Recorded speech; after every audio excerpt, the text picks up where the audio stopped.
નમસ્કાર મિત્રો, હું ગીતા પંચાલ. આજે આપણી સાથે રેકી 2 વિશે વાત કરું છું, એટલે કે રેકી સેકન્ડ ડિગ્રી વિશે વાત કરી રહી છું. મિત્રો, આ પહેલાં મેં રેકી ફર્સ્ટ ડિગ્રી વિશે વાત કરી છે અને એનો વિડીયો જો આપણે કદાચ ના જોયો હોય તો જોઈ લેજો. રેકી એટલે શું, રેકી શું કરે છે, રેકી કેવી રીતે આપણા જીવનમાં મદદ કરે છે અને આપણે રેકી દ્વારા શું મેળવીએ છીએ, આ બધા વિશે મેં વિગતવાર વાત કરી છે. તો આખો વિડીયો જોજો. અને હા, હવે આ જે વિડીયોમાં બતાવી રહી છું કે રેકી સેકન્ડ ડિગ્રીમાં આપણે શું મેળવી રહ્યા છીએ, આપણને શું મળે છે અને આપણે શા માટે રેકી સેકન્ડ ડિગ્રી શીખવી જોઈએ, એનાથી આપણને શું ફાયદા થાય છે અને એ કેવી રીતે કરાય છે, એ બધા વિશે હું વિગતવાર વાત આપણે કરું છું. તો આપ આખો વિડીયો ધ્યાનથી જોજો. અને હા, છેલ્લે હું રેકીના સેકન્ડ ડિગ્રીના કયા કયા ફાયદા છે એના વિશે વાત કરીશ અને એ અલગ અલગ પદ્ધતિથી કેવી રીતે થાય છે એના વિશે પણ વાત કરીશ. તો સૌથી પહેલાં હું વાત કરું છું રેકી સેકન્ડ ડિગ્રી એટલે શું અને એ કેવી રીતે થાય છે અને એને કેવી રીતે શીખી શકાય એના વિશે હું વાત કરું છું. તો મિત્રો, ધ્યાનથી સાંભળજો અને આખો વિડીયો જોજો. જો આપને મારો વિડીયો ગમે તો શેર કરજો, લાઈક કરજો અને સબસ્ક્રાઈબ કરજો મારી ચેનલ. હવે મિત્રો, રેકી વિશે જાણીએ આપણે કે રેકી એટલે જીવન શક્તિ, પ્રાણ શક્તિ, બ્રહ્માંડમાં જે અનંત અપાર ઉર્જા છે એને આપણે આપણી તરફ ખેંચી લાવીએ છીએ અને આપણને મળે છે પણ આપણને ખબર નથી કે એ ઉર્જા કેવી રીતે કામ કરવી. તો આપણને માર્ગ બતાવે છે. હું હંમેશા કહું છું કે રેકી રસ્તો બતાવે, તમને ગાઈડન્સ આપે છે કે તમારે આ રસ્તે આ રીતે કામ કરવાનું છે. કામ તો આપણે જ કરવું પડે છે, પણ રેકી હંમેશા આપણને રસ્તો બતાવે છે. માટે આજે આપણે રેકી વિશે વાત કરીશું. તો રેકી ફર્સ્ટ વિશે મેં વિગતવાર વાત કરી છે, તો મારો એ વિડીયોની લિંક હું આમાં મૂકી દઈશ, તો તમે જોજો એટલે તમને ખ્યાલ આવે કે રેકી એ શું પદ્ધતિ છે અને શું થેરાપી છે અને કેવી રીતે કામ કરે છે અને આજના સમયમાં કેમ ઉપયોગી છે. મિત્રો, આજનું જીવન સ્ટ્રેસભર્યું, તણાવભર્યું છે અને દરેક માણસ પોતાની મનગમતી ઈચ્છા મેળવવા માંગે છે, મનોકામના સિદ્ધ કરવા માંગે છે. દરેક જણ પોતાના જીવનમાં આગળ પ્રગતિ કરવા માંગે છે, પણ ક્યાંક ને ક્યાંક અવરોધનો સામનો કરવો પડે છે. ઘણીવાર આપણે મહેનત કરીએ છીએ તો આપણને એનું ફળ નથી મળતું, અથવા તો આપણે સાચા ડાયરેક્શનમાં નથી જતા. જો આપણે ખોટા ડાયરેક્શનમાં આગળ ને આગળ વધ્યા કરીએ છીએ તો આપણને એમાં આપણી મંઝિલ મળતી નથી અને આપણને વ્યવસ્થિત રીતે આપણે કંઈ પણ કામ કરી શકતા નથી. આવું ઘણા લોકો જોડે થાય છે, કારણ કે અત્યારનું જીવન જ એટલું ભાગમ દોડનું છે કે આ બહુ સામાન્ય બાબતને આપણે ગણીએ છીએ. પણ હવે તો આ રેકી શું કામ કરે છે? રેકી ફર્સ્ટ ડિગ્રીમાં આપણે વાત કરી હતી કે આપણે હાથોની ઉર્જા દ્વારા આપણે એ ઉર્જા, બ્રહ્માંડની ઉર્જાને આપણા તરફ આકર્ષિત કરીએ છીએ, આપણે મેળવીએ છીએ અને પ્રાણ વહન કરીએ છીએ, પ્રાણ શક્તિને વહન કરીએ છીએ અને એના દ્વારા આપણે આપણા શરીર, મન, મગજ અને કોઈ પણ રોગો સાથે આપણે કામ કરી શકીએ છીએ અને આપણે એનાથી સ્વસ્થ અને તંદુરસ્ત રહી શકીએ છીએ. પણ રેકી સેકન્ડ ડિગ્રી એ આપણા મનના, એટલે કે આપણી વિચાર શક્તિ દ્વારા આપણે એને સાર્થક કરી શકીએ છીએ. આ માત્ર બ્રહ્માંડની ઉર્જા જ નહીં, પણ આપણા મનના વિચારોને સ્થિર અને સામર્થ કરે છે. આપણા મનને સ્થિર અને સમર્થ કરે છે, આપણી વિચાર શક્તિને કેળવે છે, જે આપણા જીવન પર ઘણી બધી અસર કરે છે. મિત્રો, મોટાભાગે આપણું જીવન આપણા વિચારોના કારણે નિર્માય છે. જેમ કે આપણા વિચારો આપણી લાગણીઓ, આપણા વિચાર આપણી લાગણીઓને બનાવે છે અને લાગણી આપણા જીવનને બનાવે છે, કારણ કે અનુભવ દ્વારા આપણે જીવનને જીવીએ છીએ. જેવા અનુભવ થાય છે એવી રીતે આપણે એને લઈએ છીએ અને આગળ વધતા જઈએ છીએ. ધારો કે કોઈ છોકરું હોય એ દોડતા દોડતા પડી જાય અથવા તો સાયકલ ચલાવતા પડી જાય. કોઈ મોટા માણસ છે અને નવું નવું શીખતું હોય અને 2-3 વાર એક્સિડન્ટ થાય તો એ ગભરાઈ જાય છે અને પછી કહે છે હવે મારે એક્ટિવા ચલાવવું નથી. કેમ? કારણ કે એનો અનુભવ એવો થયો કે વારંવાર એક્સિડન્ટ થતા હતા, એટલે એમ થયું કે મને બરાબર આવડતું નથી, કાં તો મને અકસ્માતના યોગ છે. ગમે તેના મનમાં એવા વિચારો આવે છે અને અનુભવ થાય છે અને એવી લાગણી બંધાય છે અને એ માણસ આગળ વધતા અટકી જાય છે. આ હતું એક નાનકડું ઉદાહરણ કે આપણું મન અને આપણી વિચાર શક્તિ આપણા જીવન પર શું અનુભવ આપે છે. તો એના વિશે હું આગળ વાત કરું છું અને ખૂબ સ્પષ્ટતાથી વાત કરું છું, તો આખો વિડીયો બરાબર જોજો. હવે હા મિત્રો, વાત કરીએ કે રેકી સેકન્ડ ડિગ્રીમાં આપણને શું શું મળે છે. તો સેકન્ડ ડિગ્રી રેકીમાં આપણને શું મળે છે એ પહેલાં આપણે જોઈએ કે ફર્સ્ટ ડિગ્રી રેકીમાં આપણે 20% ઉર્જા આપણને મળે છે. બ્રહ્માંડમાંથી જે ઉર્જા મળે છે, ઉર્જાનો સ્ત્રોત આપણને મળે છે, એ માત્ર 20% મળે છે. અને એ વખતે આપણે ખાલી આપણા હાથો દ્વારા જ મેળવી શકીએ છીએ, વહન કરીએ છીએ. એટલે આપણે ખુદને રેકી લેવી હોય તો આપણે આપણા હાથની જરૂર પડે છે, અને કોઈને આપવી હોય તો પણ આપણે એને આપણા હાથો દ્વારા આપણી નજીક હોય તો જ આપણે આપી શકીએ છીએ, અને આ રીતે કામ થાય છે. હા, કામ ચોક્કસ થાય છે, પણ એમાં એટલું છે કે તમારે હાજર રહેવું પડે છે. જ્યારે આ સેકન્ડ ડિગ્રી રેકીમાં આપણને કુદરતમાંથી, બ્રહ્માંડમાંથી આપણને બાકીની 80% ઉર્જા આપણને મળે છે. એટલે કે પૂરેપૂરી 100% ઉર્જા આપણે મેળવી શકીએ છીએ. બ્રહ્માંડમાં, અનંત શક્તિમાં દરેક માટે એ ઉર્જા અવેલેબલ છે, મળે છે, પણ આપણને એ લેતા નથી આવડતી સાચી રીતે, એટલે આપણે એને મેળવી શકતા નથી. જેમ કે આપણે આપણા શ્વાસોશ્વાસ છે એ પણ આપણે એવી રીતે લઈએ છીએ જેથી અત્યારના જમાનામાં ડાયાબિટીસ, હાઈ બીપી, કેટલા બધા રોગો છે, સ્ટ્રેસના રોગો, એ બધા આપણા ગલત રીતે શ્વાસોશ્વાસ લેવાનો નતીજો છે. મિત્રો જુઓ, પ્રાણાયામ દ્વારા જેમ આપણે આપણા પ્રાણનું વહન કરી અને પ્રાણના આયામ અને જે કરીએ છીએ એના કારણે આપણે આપણા શ્વાસોશ્વાસને નિયમિત કરી શકીએ છીએ અને આપણા શ્વાસને સુધારી શકીએ છીએ. બસ તો એવી રીતે જ એવી છે કે આ પ્રાણ શક્તિને આપણે રેકી દ્વારા, એટલે કે મનના વિચાર શક્તિ દ્વારા આપણે એને એકત્રિત કરીએ છીએ, અને આપણે જ્યાં જોઈએ ત્યાં મેળવી શકીએ છીએ. આપણે જ્યાં એ આપણી એનર્જીને મોકલવી હોય ત્યાં મોકલી શકીએ છીએ. એટલે કે ધારો કે બીજા કોઈને મારે આપવી છે, હું અહીં અમદાવાદમાં છું અને બીજું કોઈ છે અમેરિકામાં છે, તો મારે એને ત્યાં આગળ રેકી આપવી છે. એણે મારી પાસે માંગી છે કે ગીતાબેન મને આટલી મદદ કરો, મને આ તકલીફ છે અને તમે મને એમાં રેકી આપી શકશો? તો હું કહું હા, હું આપી શકું છું. તો હું અહીં બેઠા, એના માટે મારે અમેરિકા જવાની જરૂર નથી. મારે અમદાવાદમાં બેઠા બેઠા માત્ર મારી વિચાર શક્તિથી મારા આજ્ઞા ચક્રમાં એના માટે સંકલ્પ કરી અને મારે એ માણસને રેકી, એટલે કે પ્રાણ શક્તિ આપવાની છે. તો આટલું સરળ અને સિમ્પલ કામ છે, અને આ માટે જ એમાંથી આપણે કહેવાય છે કે બ્રહ્માંડની 80% ઉર્જા આપણે બાકીની આપણી અંદર વહન કરીએ છીએ અને એને બીજાને પણ મદદ કરી શકીએ છીએ. એવી આ ઉપયોગી રેકી સેકન્ડ ડિગ્રી, એને શીખવાના બીજા કયા કયા ફાયદા છે હું આપને જણાવું છું.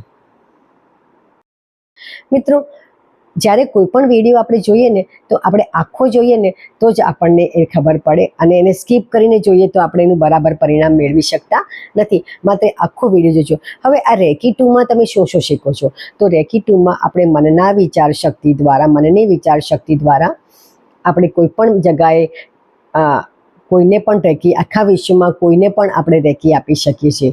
આના દ્વારા આપણે કોઈ પણ ખોવાયેલી વસ્તુ કાં તો વ્યક્તિને શોધવા માટે પ્રયત્ન કરી શકીએ છીએ અને આપણને તે મેળવી શકે છે.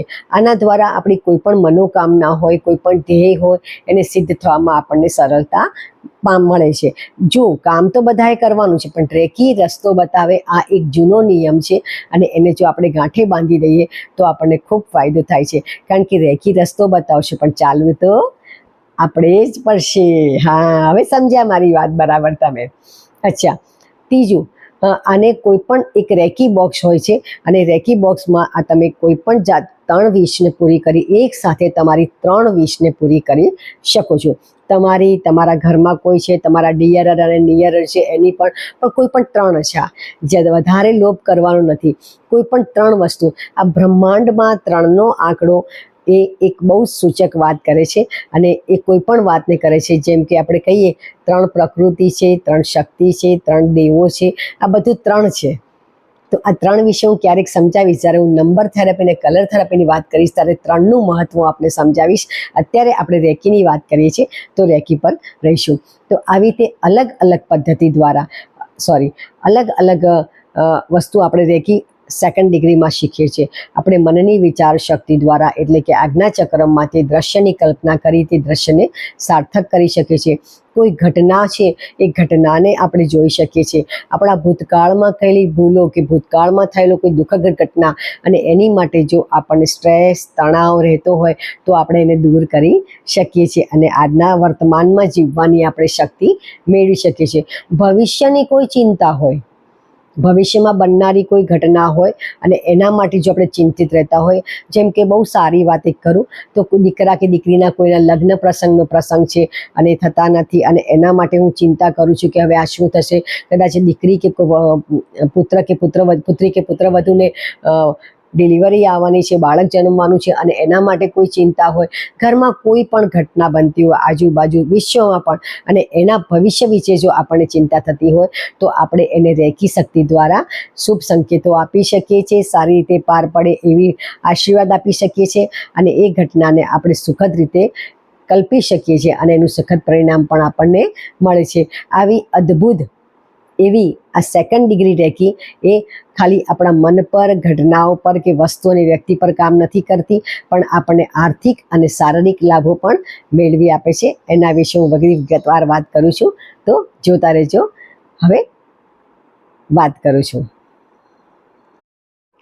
હવે પહેલી વાત કરું કે શારીરિક વ્યાધિઓની. આપણા શરીરમાં રોગ હોય છે, તકલીફ હોય છે, કોઈ બીમારી હોય છે, તો એને કેવી રીતે, તો દરેક રોગ અને દરેક બીમારી માટે આ રેકી ટુમાં એક એફર્મેશન એટલે કે એક સકારાત્મક વાત છે જે આપણને સમજાવે છે કે મારી વિચાર પદ્ધતિ આ રોગ માટે કે આ દુઃખ દર્દ માટે એક ખોટી પદ્ધતિ મેં ડેવલપ કરી છે.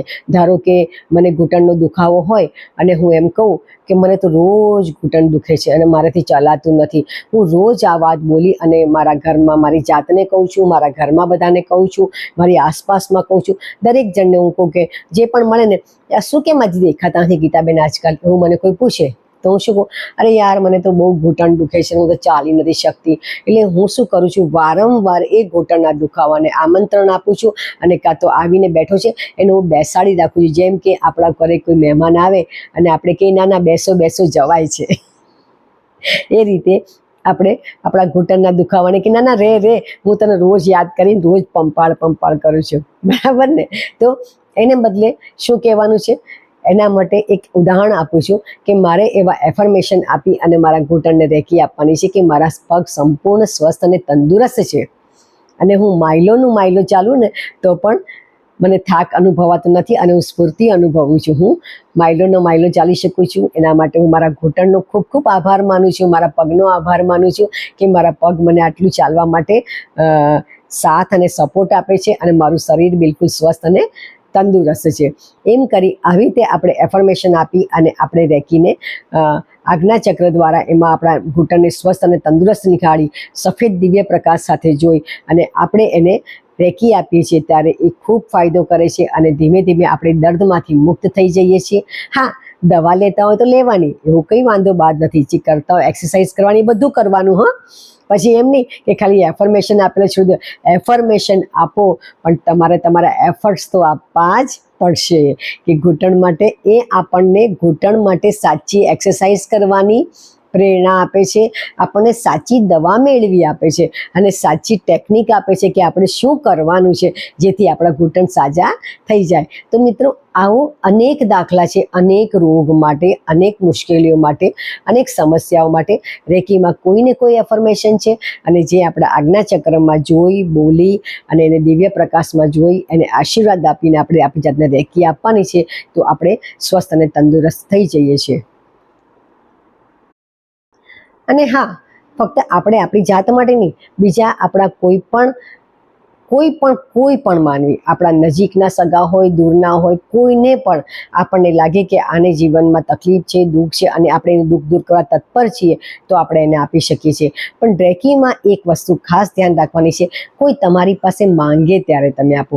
કારણ કે માંગ્યા વગર અને જો એને શ્રદ્ધા ના હોય તો એને એનું પરિણામ નથી મળતું અને એ માનવી તમને આપણે એને કહીશું કે મેં તને રેકી આપી તો એવું જ કહેશે કે મને તો ખબર ના પડી, મને કંઈ ફાયદો ના થયો. કારણ કે એને શ્રદ્ધા નથી, એને આ શાસ્ત્ર વિશે, આ વિદ્યા વિશે ખબર નથી, આવી સુંદર મજાની શક્તિ વિશે ખબર નથી, એટલે એને નેગેટિવ વાત તમારા મનમાં નકારાત્મક ભાવ કરશે ઉત્પન્ન. માટે તમે આ કોઈને માંગ્યા વગર ક્યારેય ના આપી, એવી એક આ સ્પષ્ટ અને સરળ વાત રેકી ગુરુ ડૉક્ટર મિકાઉ ઉસાઈ કરેલી, એમણે પોતે અનુભવ કરેલો અને એમણે એટલા માટે નિયમ કર્યો કે કોઈ માંગે ત્યારે આપો, માંગ્યા વગર ના આપો. આપણામાં કહેવત છે, માંગ્યા વગર તો મા પણ નથી પીરસતી. એટલે માંગવું જરૂરી છે. જો તમારી પાસે જે માંગે એને તત્પર રહો તમે આપવા માટે અને તમે આપો. તો આ જરૂરી કરવાનું છે. આ એક જરૂરી મુદ્દો યાદ રાખવા જેવો છે. હવે આર્થિક બાબતોની વાત કરી તો આર્થિક બાબતોમાં જો ક્યાંક નોકરીની તકલીફ હોય કે ધંધામાં તકલીફ હોય અને આગળ ના વધતા હોય, પ્રગતિ ના કરતા હોય, ત્યારે પણ તમે તમારા આજ્ઞા ચક્રમાં જોઈ અને જે પણ અવરોધ આવી રહ્યો છે, જે પણ છે એને દૂર કરી રહ્યા છો, દૂર થઈ રહ્યો છે એવું જોઈ અને તમને જીવનમાં આગળ પ્રગતિનો માર્ગ મળી રહ્યો છે એવું સફેદ દિવ્ય પ્રકાશમાં તમે જોઈ મનના સંકલ્પ કરો છો અને આજ્ઞા ચક્રમાં રેકી આપો છો, તમારા મૂલાધાર ચક્રને રેકી આપો છો, 7 ચક્રોને રેકી આપો છો અને એ રીતે અને તમને જ્યાં જે લાગે એના અલગ અલગ સિમ્બોલ્સ છે, એ સિમ્બોલ્સ સાથે આપણે રેકી આપીએ છીએ અને ત્યારે આપણને સફળતા ચોક્કસ મળે છે. એ આપણી પાસે ધંધો ખેંચી લાવે છે, પણ ધંધો કરવો પડશે. આપણી પાસે નોકરી મેળવી આપે છે, પણ નોકરી કરવી પડશે આપણે, એમાં સારું કામ કરવું પડશે આપણે પોતે. તો આવી એક સરળ અને ખૂબ જ મહામૂલી વિદ્યા છે, એના વિશે હું આપને વાત કરી રહી છું મિત્રો. તો રેકી એટલે કે જીવન શક્તિ, પ્રાણ શક્તિ, એના વિશે મેં આપને વાત કરી. અને હા, છેલ્લે એક વધુ વાત એના માટે હું આપને કહું છું, તો ધ્યાનથી આપ આ સાંભળજો અને ખૂબ જ મહત્વની અને ઇમ્પોર્ટન્ટ વાત છે. આ રેકી સેકન્ડ ડિગ્રી આપણે 3 સિમ્બોલ સાથે કરીએ છીએ. પહેલામાં ખાલી આપણે પ્રાર્થના કરતા હતા અને 5 પ્રતિજ્ઞા લેતા હતા પહેલી ડિગ્રીમાં, પણ આમાં આપણે 3 સિમ્બોલ એટલે કે હંસો જેસો નેન, સહેકી અને ચોકોરોય, આ 3 સિમ્બોલ સાથે આપણે રેકી એને દોરી 3 વાર બોલી અને કરવાનું છે. પણ હવે આ 3 સિમ્બોલ કેવી રીતે દોરવાના, કેવી રીતે બોલવાના, એ બધું જ્યારે તમે કોઈ રેકી ટીચર પાસે જશો અને રેકી ફર્સ્ટ ડિગ્રી કરી રેકી સેકન્ડ ડિગ્રી કરવા જશો ત્યારે જ તમે એને શીખી શકશો. કારણ કે શક્તિપાત વગર ક્યારેય કોઈ આપણને શિક્ષા મળતી નથી. એટલે રેકીમાં તમારે શક્તિપાત લેવો ખૂબ જરૂરી છે. શક્તિપાતનું એક મહત્ત્વ છે અલગ, અને 21 દિવસની સાધના કરવા માટે તમારે ગુરુના આશીર્વાદ લેવા જરૂરી છે, ગુરુ દ્વારા શક્તિપાત લેવો જરૂરી છે અને આ 3 સિમ્બોલો શીખવા જરૂરી છે મિત્રો. તો ક્યારેય પણ જો તમને રેકી શીખવાનું મન થાય તો મને અહીંયા મારા કોમેન્ટ બોક્સમાં લખી શકો છો. હું તમને સહેલી અને રીત બતાવીશ, તમે મારા સુધી કેવી રીતે પહોંચી શકો છો એના વિશે પણ હું વિગતવાર વાત કરીશ. અને રેકી કેવી રીતે શીખાય, એમાં શું શું જોઈએ, એના માટે શું પદ્ધતિ છે, એ આખી વિગતવાર આપને હું સમજાવી શકીશ. તો મિત્રો, આવી હતી આવી એક અદ્ભુત અને રેકી જીવન શક્તિ, પ્રાણ શક્તિ, એના સેકન્ડ ડિગ્રીની મેં આપણે વાત કરી છે. જો આપને ગમે આ વિડીયો તો લાઈક કરજો, શેર કરજો અને સબસ્ક્રાઈબ કરજો મારી ચેનલ. જે મને આશા છે કે આપને આ માહિતી સંપૂર્ણ લાગી હશે અને ખૂબ ઉપયોગી નીવડશે અને આપ પણ આ રેકી શીખી શકો છો. જો આપને ક્યાંક નજીકમાં રેકી ટીચર હોય તો એની પાસે શીખો અથવા મને કોન્ટેક કરો, તો હું પણ આપને એનું સાચું માર્ગદર્શન આપીશ. તો ત્યાં સુધી હોશમાં રહો, સ્ત્રોતમાં રહો અને ખુશ રહો મિત્રો. નમસ્તે, હું ગીતા પંચાલ આપનો ખૂબ ખૂબ આભાર માનું છું. તો મિત્રો, ફરી મળીએ છીએ એક નવા વિડીયો સાથે, એક નવી વાત સાથે. ત્યાં સુધી નમસ્તે.